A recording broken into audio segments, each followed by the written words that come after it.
The slave market on Kethmara Station buzzed with the usual mixture of desperate buyers and cruel sellers.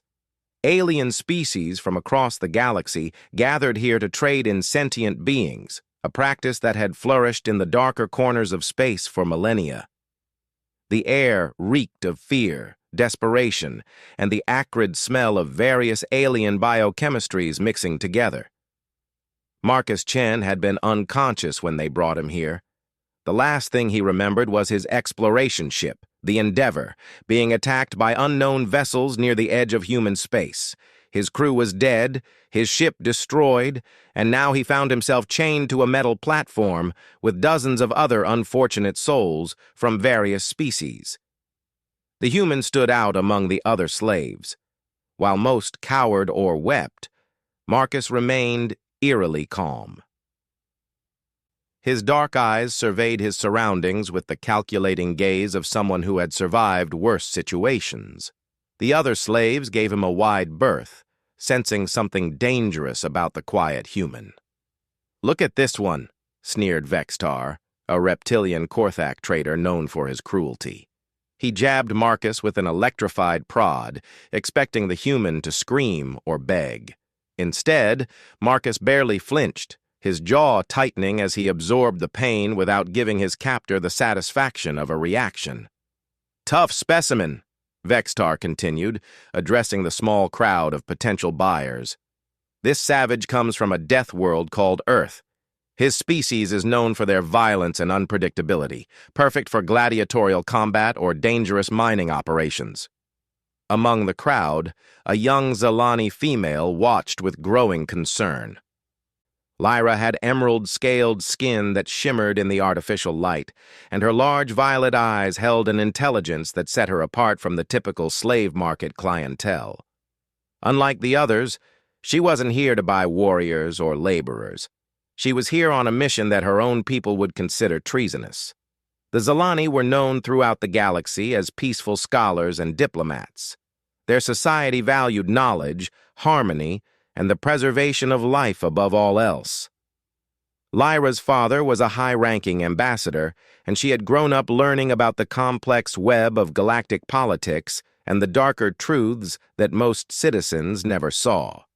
Recently, disturbing reports had reached Zalani space about a new species that had entered galactic civilization through the worst possible circumstances. Humans were being captured, enslaved, and sold as exotic curiosities from a primitive world. But Lyra had studied the intercepted human transmissions and technology fragments. She knew the truth that the galaxy was willfully ignoring. Humans weren't primitives. They were something far more dangerous and valuable. "The bidding starts at 5,000 credits, Vextar announced. "This savage is completely untrained, but that means you can shape him however you want. Break him properly, and you'll have a loyal beast for life." 8,000, called out a Thurian Mining Corporation representative. "We need workers who can survive in toxic environments." 10,000, countered a Vorthak gladiator master. "Look at those muscles. This one will provide excellent entertainment in the arena." Lyra's hearts raced as the bidding escalated. She had brought every credit she could liquidate from her personal accounts, but she was competing against wealthy corporations and entertainment syndicates. Worse, she could see other humans being prepared for auction behind Marcus, and she couldn't save them all. 15,000, she called out, her voice steady despite her nervousness. The crowd turned to look at the young Zalani with surprise. Her species was known for their pacifism, not for purchasing combat slaves. Vexitar's eyes gleamed with greed as he sensed an opportunity to drive up the price. "The gentle Zalani wants a savage pet," he announced with mock surprise. "How delightfully perverse. Perhaps you plan to study him? I hear your people enjoy dissecting interesting specimens." Lyra forced herself not to react to the insult. 16,000, she said calmly. Marcus, meanwhile, had been studying his potential buyers with the same analytical intensity he had once used to navigate hostile alien territories. The Thurians would work him to death in their minds. The Vorthak would make him fight until he died for their amusement. But the Zalani female was different. He had heard of her species during his brief diplomatic training before the Endeavor mission. The Zalani were one of the few races in the galaxy that humans might be able to trust, if the situation ever arose. More importantly, he could see something in her eyes that the others lacked: compassion mixed with determination. 20,000, the Gladiator Master bid, clearly irritated by the competition. 25,000, Lyra responded immediately, though she could see her financial resources rapidly diminishing. The crowd began to murmur with interest. This was becoming more than just a slave auction. It was a battle of wills between different philosophical approaches to sentient life. The Vorthak represented the brutal entertainment industry that thrived on suffering. The young Zalani represented something that most of the galaxy had forgotten: the idea that all intelligent life had value. 30,000, the Gladiator Master snarled. This is my final offer. The Savage will make me 10 times that amount in the arena. Lyra felt her hopes crumbling. She had exactly 28,000 credits remaining, and borrowing more would take time she didn't have. Other humans were already being prepared for the next auction round. If she failed here, she would have to watch as Marcus was taken away to die for the entertainment of crowds who saw him as nothing more than an exotic animal. But then Marcus did something that surprised everyone present. He spoke. "I wouldn't do that if I were you," he said quietly, his words directed at the Gladiator Master. His voice carried the calm confidence of someone who had faced death many times and learned not to fear it. The crowd fell silent. Slaves weren't supposed to speak during auctions unless directly commanded. Most were too broken or terrified to even try. But Marcus stood straight despite his chains, meeting the eyes of everyone present with unflinching resolve. "You think I'm just another savage animal you can train," he continued, his voice growing stronger. "But you have no idea what you're dealing with. My species didn't reach the stars through weakness. We got here by surviving things that would destroy most of your civilizations." Vextar moved to shock him again, but Marcus continued speaking, his words cutting through the market noise like a blade. "I've seen human soldiers hold impossible positions against overwhelming odds. I've watched human engineers fix critical systems while under enemy fire. I've witnessed human diplomats negotiate peace treaties in the middle of active war zones." His eyes found Lyra's, and she saw something that made her breath catch. "And I've seen what happens to those who underestimate us." The Gladiator Master laughed nervously. "Threats from a chained slave. How amusing." "Not a threat," Marcus replied calmly. "A warning. Your arena fighters are used to opponents who fight for your entertainment. They don't know how to handle someone who fights to survive. The first time you put me in that ring, I won't just win. I'll show your audience exactly what a savage from Earth can really do." The implication hung in the air like a toxic cloud. Arena matches were supposed to be entertaining spectacles, not demonstrations of genuine lethality. If Marcus proved too effective, it would ruin the carefully choreographed nature of gladiatorial combat that kept audiences engaged. Lyra saw her opportunity. 35,000, she called out, emptying her remaining reserves and hoping her family's emergency accounts could cover the difference. The Gladiator Master hesitated, clearly reconsidering his investment. A slave who might prove too dangerous for arena combat was worse than no slave at all. "Don't harm the human." "I'll purchase him," Lyra pleaded, her voice carrying genuine desperation. "Call him savage if you must, but I won't let you torture him for entertainment." The crowd stirred at her emotional outburst. This wasn't the dispassionate bidding they were used to seeing. This young Zalani wasn't buying a slave. She was trying to save a life. Marcus felt something shift inside his chest as he looked at her. In all the darkness of the past few weeks, this was the first genuine kindness he had encountered. The first sign that not everyone in the galaxy saw his species as expendable animals. Vextar looked between the hesitant gladiator master and the determined young female. Credits were credits, regardless of the buyer's motivation. "Sold," he announced with a predatory grin, "to the compassionate Zalani for 35,000 credits. I hope you know what you're getting yourself into, little one."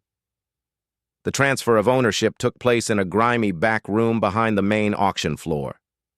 Lyra watched nervously as station security processed her payment and prepared the legal documentation that would make Marcus her legal property under galactic law. The concept made her sick, but it was the only way she could get him away from the slave market.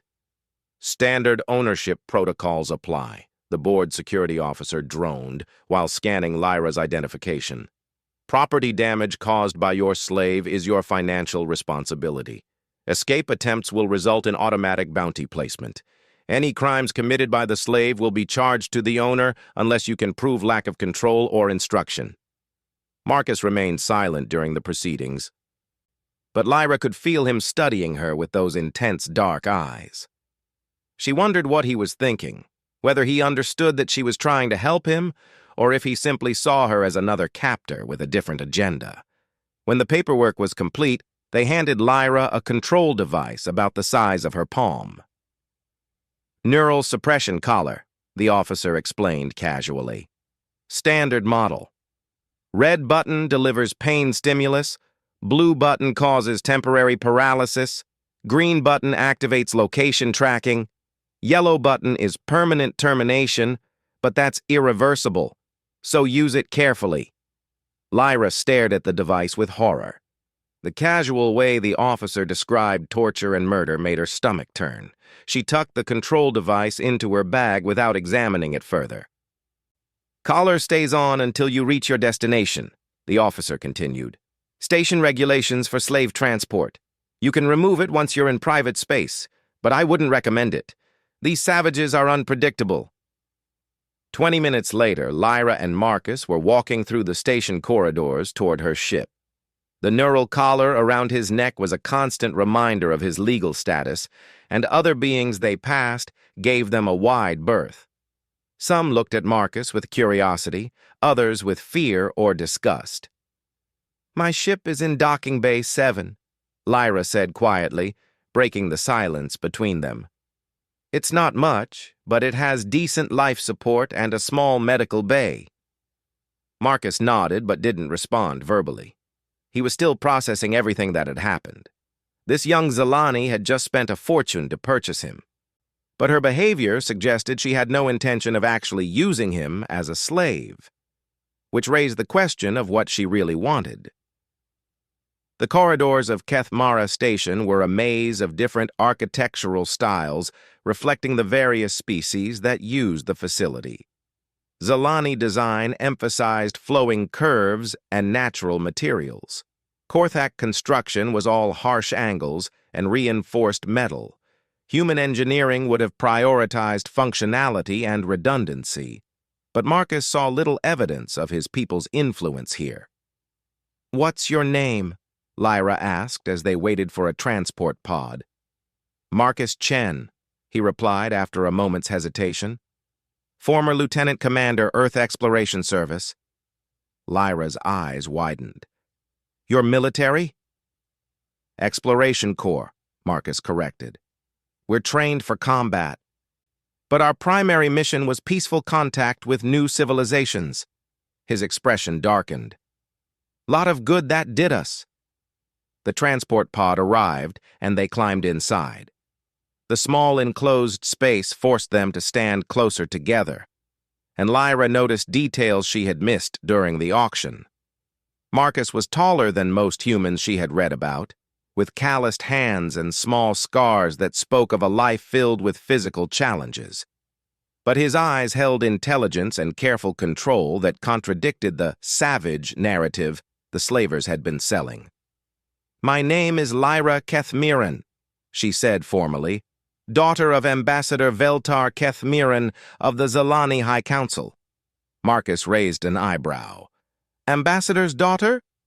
That explains where you got the credits to outbid a gladiator syndicate." My father doesn't know what I've done, Lyra admitted. He would be horrified if he found out I was involved in slave trading, even to free someone. Then why did you do it? Lyra was quiet for a long moment as the transport pod carried them through the station's central hub. Because I've been studying your species, she finally said. The official reports describe humans as primitive savages from a backwater world, but the evidence tells a different story. Marcus felt a spark of hope. What evidence? Technology fragments recovered from human ships, tactical analyses of human defensive strategies, intercepted communications showing complex social and political structures. Lyra looked at him directly. Your people aren't primitives. You're something else entirely. The transport pod arrived at Docking Bay 7, and they stepped out into the utilitarian space where Lyra's ship waited.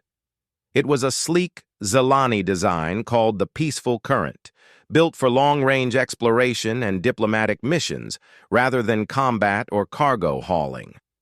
As they approached the ship, Marcus noticed Lyra's hands shaking slightly as she activated the boarding ramp.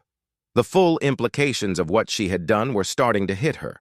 She had just violated numerous Zelani laws and social norms, spent her life savings, and taken responsibility for a member of a species that the galaxy considered dangerous. Lyra, Marcus said softly, using her name for the first time. You don't have to be afraid of me. She turned to look at him, and he saw fear mixed with determination in her violet eyes. I'm not afraid of you, she said. I'm afraid I'm already too late. Too late for what? To prevent a war that could destroy half the galaxy. They entered the ship in silence, each lost in their own thoughts. The Peaceful Current's interior was exactly what Marcus had expected from Zelani design philosophy.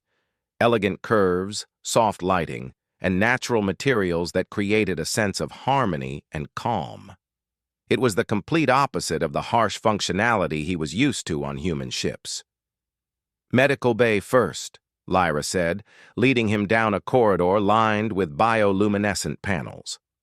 I want to check you for injuries and remove that collar. The medical bay was small but well equipped with technology that Marcus didn't recognize. Lyra gestured for him to sit on the examination table while she activated various scanning devices.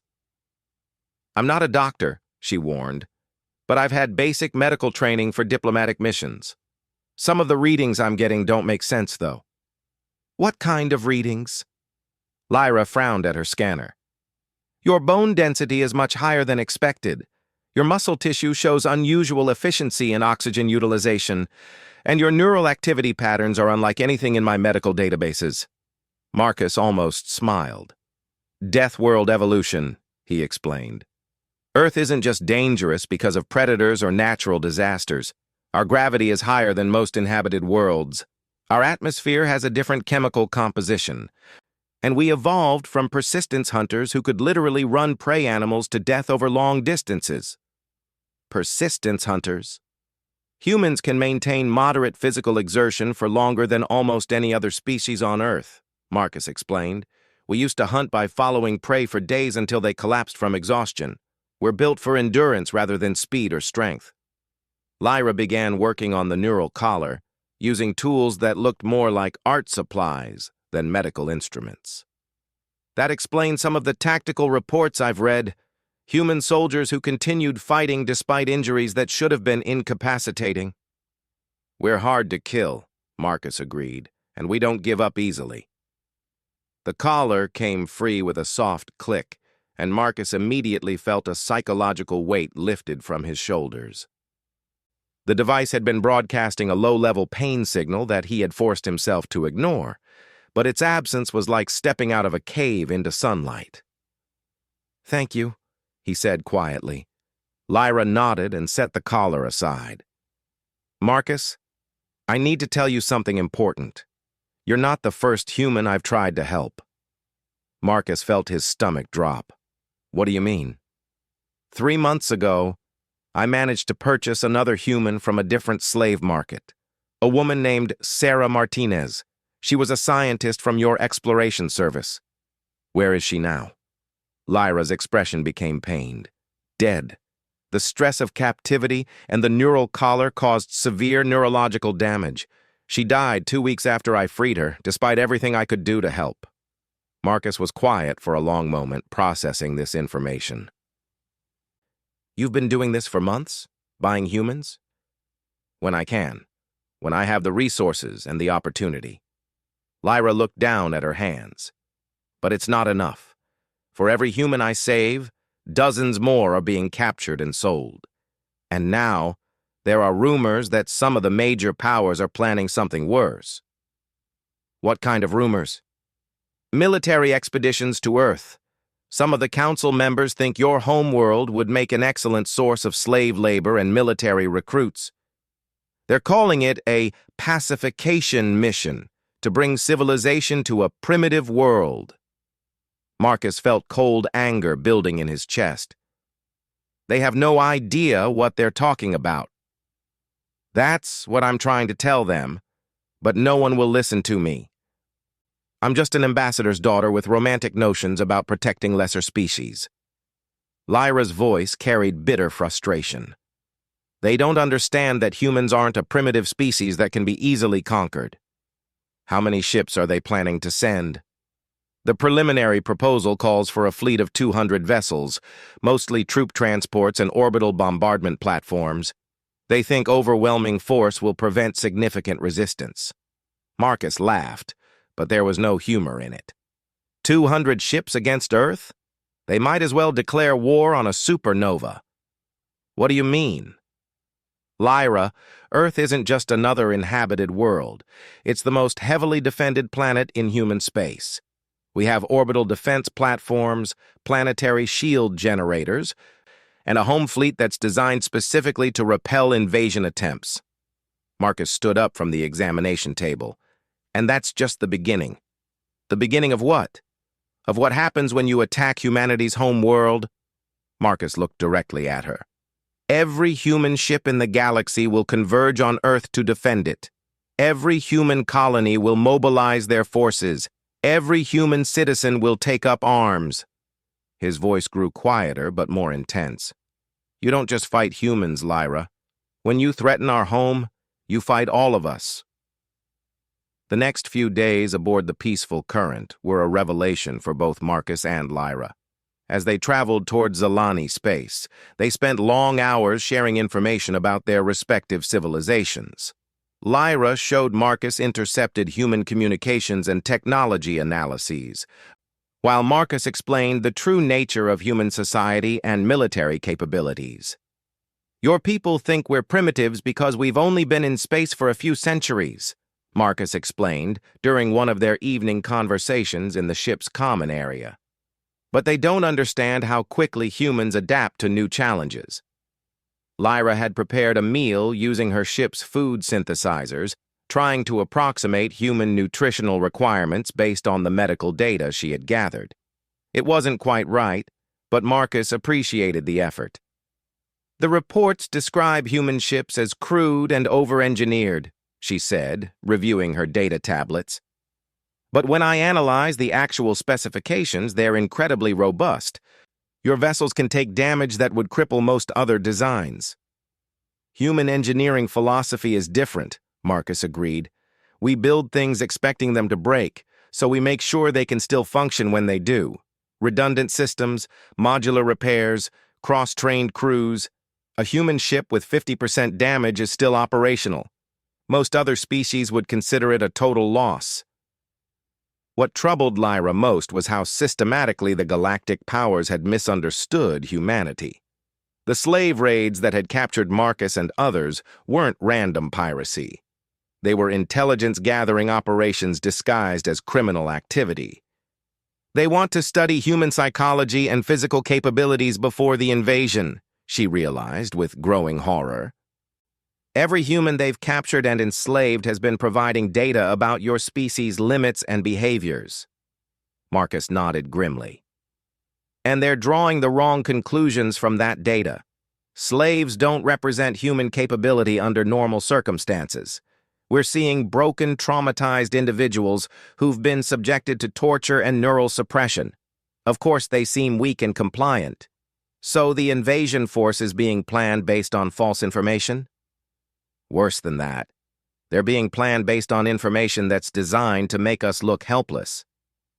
Marcus leaned back in his chair, thinking. Which means when they arrive at Earth, they're going to face something completely outside their expectations. Lyra felt a chill run down her spine. What will happen? Total war, Marcus said simply. Not the kind of civilized conflict that most galactic powers engage in, with limited objectives and negotiated settlements. Humans don't fight wars that way, especially when our homeworld is threatened.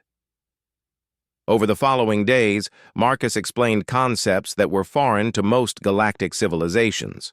Total mobilization, unconditional surrender, mutually assured destruction.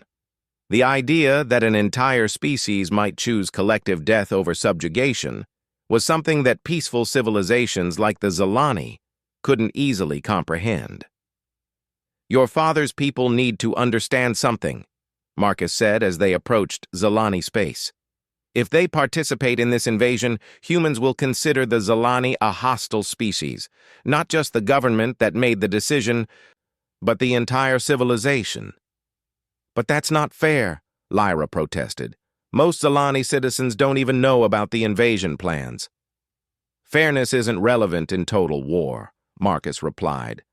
When survival is at stake, humans make decisions based on effectiveness, not justice. If Zalani ships attack Earth, then Zalani worlds become legitimate targets for retaliation. This was the conversation they were having when alarms began sounding throughout the ship. Lyra rushed to the bridge with Marcus close behind her. The displays showed multiple ships dropping out of hyperspace around them, moving in coordinated attack patterns. "Pirates," Lyra said, her voice tight with fear. "They must have tracked us from the station." Marcus studied the tactical display with professional interest. 6 ships, medium-sized vessels equipped for boarding rather than destruction. "They want the ship intact," he observed, "probably planning to ransom you back to your family." "The ship has defensive systems, but I'm not trained for combat," Lyra admitted. "I don't know how to fight them." "I do," Marcus said quietly. "But you'll have to trust me." Lyra looked at him for a moment, then stepped away from the pilot's controls. "Show me." Marcus slid into the pilot's seat and immediately began entering commands with the fluid efficiency of someone who had done this many times before. The ship's movement changed from the gentle curves of diplomatic travel to the sharp, aggressive maneuvers of combat flying. "Human ships are built for durability," he said while working, his hands dancing across controls that were designed for Zalani physiology. "But they're also built for speed and maneuverability. Your ship has better engines than anything those pirates are flying." The first attack came from 3 directions simultaneously. Marcus rolled the peaceful current through a series of evasive maneuvers that pushed the ship's structural limits, avoiding weapons fire by margins that made Lyra's hearts race. "Warning shot," he said calmly. "They want us intact, which means they won't use heavy weapons until they're desperate." But as the chase continued, it became clear that the pirates had underestimated both their target and the pilot now flying it. Marcus used the ship's superior speed to break their formation, then turned the chase into a series of one-on-one encounters where the peaceful current's maneuverability could be fully utilized.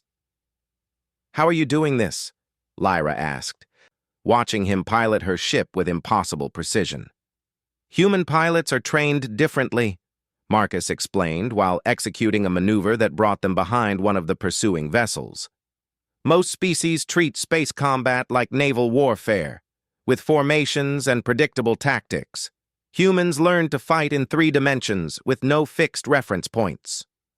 The ship's weapons systems were designed for self-defense rather than serious combat, but Marcus used them with surgical precision.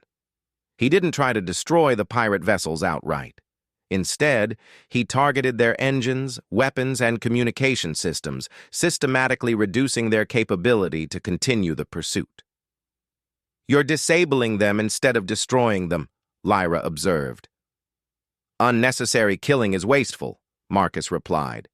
"Besides, if we destroy them, their friends won't learn the lesson." Within an hour, all 6 pirate vessels had been neutralized. Some were drifting powerless, others were limping away at reduced speed with damaged systems. None of them posed a further threat to the peaceful current. But the encounter had changed something fundamental between Marcus and Lyra. She had just witnessed what human combat efficiency looked like when applied with intelligence and restraint. This wasn't the mindless savagery that the galactic powers expected. This was something far more dangerous. Controlled lethality applied with precise understanding of consequences. "This is what the invasion fleet will face," Marcus said as they resumed course toward Zalani space, "but multiplied by millions of human ships and billions of human soldiers." Lyra was quiet for a long time, processing what she had seen. "They have no idea, do they?" "None at all." When they finally arrived in Zalani space, Lyra knew exactly what she had to do. She couldn't prevent the invasion through official channels.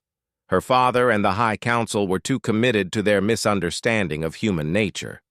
But she could ensure that when the war came, at least some of her people would understand what they were facing. "I'm going to take you to the underground," she told Marcus as they approached her homeworld. "There are Zalani who oppose the government's aggressive policies. They'll listen to what you have to say. And after that, you're free to go wherever you want. I'll provide you with a ship and supplies to reach human space." Lyra looked at him seriously. "But I hope you'll consider staying long enough to help us understand how to minimize the coming disaster." Marcus considered her words carefully.